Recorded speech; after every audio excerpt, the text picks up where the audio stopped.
Hi, and welcome once again to Columbus Alive's Coming Distractions, our weekly entertainment roundup in video format. Everything you need to know, pretty much. Yeah, I'm Chris DeVille. I'm John Ross.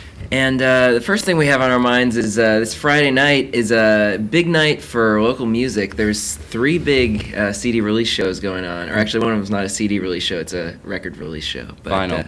Yeah.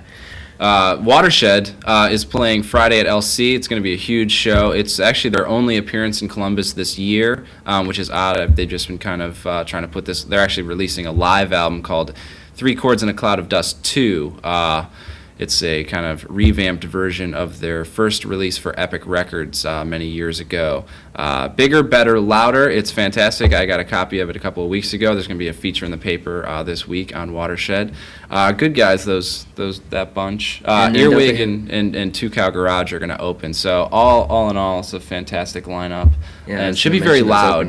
Yeah, it's going to be really great. Yeah, and around the corner from the LC Pavilion at the basement is the Spanish Prisoners release show.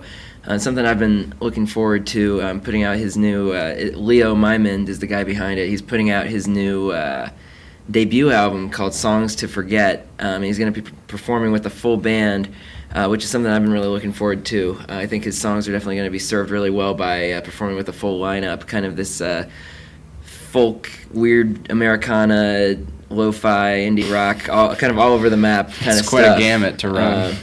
It is quite the gamut. That show is also going to feature the Slide Machine and Southeast Engine. And then across town at Cafe Bourbon Street is Necropolis' 7-inch release show. Dead City, for you people unfamiliar with the languages of old. Yeah. They're going to be putting out two of my favorite songs of theirs on a 7-inch. One of which is called Working Man, and another one which I can't really say. It's kind of profane. For a family publication. Yeah, all the local musicians lately have been putting out naming their band stuff and their song stuff that I can't put in the Alive. So, anyway. On to a broader scale. We've both been rocking the Pharoah Monch record. It's called Desire, recently released. It's fantastic.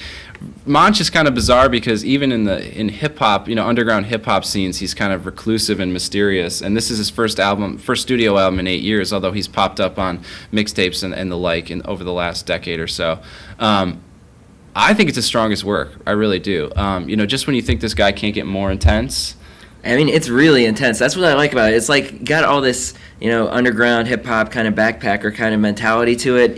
Talking about a lot of social justice issues. Doesn't like G.W. Bush. Yeah, that's for a lot sure. of government conspiracy kind of stuff. A lot of the stuff that you find in a lot of underground hip hop, but it's got so much intensity and authority. Yeah, to it. He borrows a lot from kind of the bigger bombastic sounds that you hear on any like 107.9 or whatever, the power radio hip hop. And he melds them really well. I think it's a fantastic album. Yeah. And then the rest of the stuff we've been listening to the Lil Wayne mixtape, but that's not really new. But Weezy F Baby. If you haven't heard it yet, though, The Drought 3, you can get it for free online. He said, as he says, I hope you got it for free. If not, you're stupid. So don't pay for that. But otherwise, we've been listening to some pretty classic stuff. Yeah, we've been testing all the coldest beers in Columbus, so we've heard a lot of jukebox zeros, as we like to say, and sitting around doing beer experiments, listening to Deep Purple and Tom Petty. So if you don't have Deep Purple or Tom Petty records, they're not burning up the current charts, but something to revisit for sure. Speaking of bands that aren't burning up the current charts, you were going to talk about the fair. Ah, yes. Definitely, there's still some killer stuff at the state fair. I've been twice in the paper this week. I'm going to have tips for mastering the fair games of skill, such as the duck pull, the Shooting Stars machine gun BB gun game, and many others. So fair runs till Sunday, August 12th. You should definitely go and get some corn and some corn dogs. That's kind of your healthy and your unhealthy. You'll be very balanced with that. So see, I haven't been to the fair for many years, but the combination of corn and corn dogs is a compelling combination. True. Anyway, I think that's about all we got for this week. Tons more on my blog, columbusalive.com/riot-act. Also, columbusalive.com/sensory for sensory overload. Be sure to be checking all the Alive blogs, everything we've got on Alive TV. And we will be back with you next week with more Absolutely. coming distractions. Absolutely. See you later.